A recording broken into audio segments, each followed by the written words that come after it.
programang ito ay rated SPG. Striktong patnubay at gabay ng magulang ang kailangan. Maaaring may masiselang tema, lengguwahe, karahasan, sexual, horror o droga na hindi angkop sa mga bata.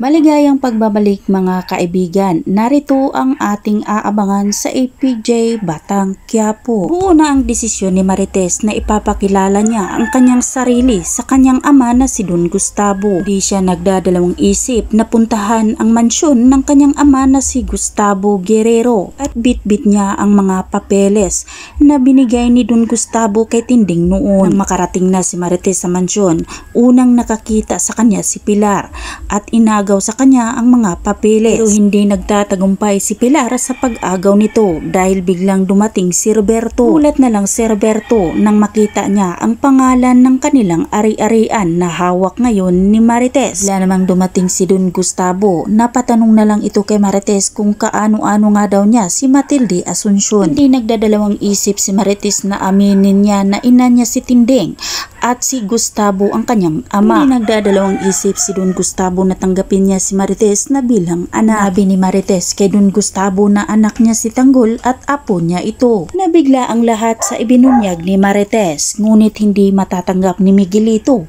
ang mga sinabi ni Marites. Galit niyang pinaalis si Marites at sinabihan pa itong sinungaling. Ngunit walang pakialam si Marites kahit sabihan pa siyang sinungaling.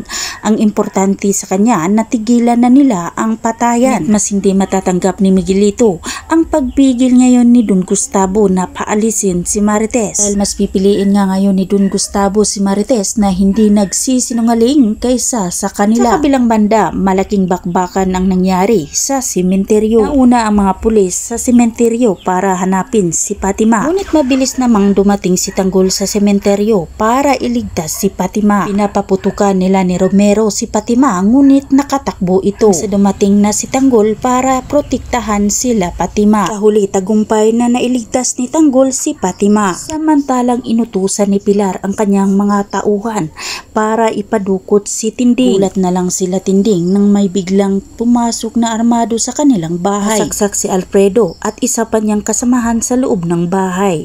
Pilit na lumaban si Tinding, ngunit wala siyang lakas para labanan ang mga armadong lalaki. Huli ay tagumpay ang mga armadong lalaki na hulihin si Tinding. Yan ang ating aabangan mga kaibigan na hindi nyo dapat papalampasin dito lang sa APJ Batang Quiapo. At wag po sana ninyong kalimutan na i-like, i-share at pahingi na rin ng isang subscribe. Maraming salamat.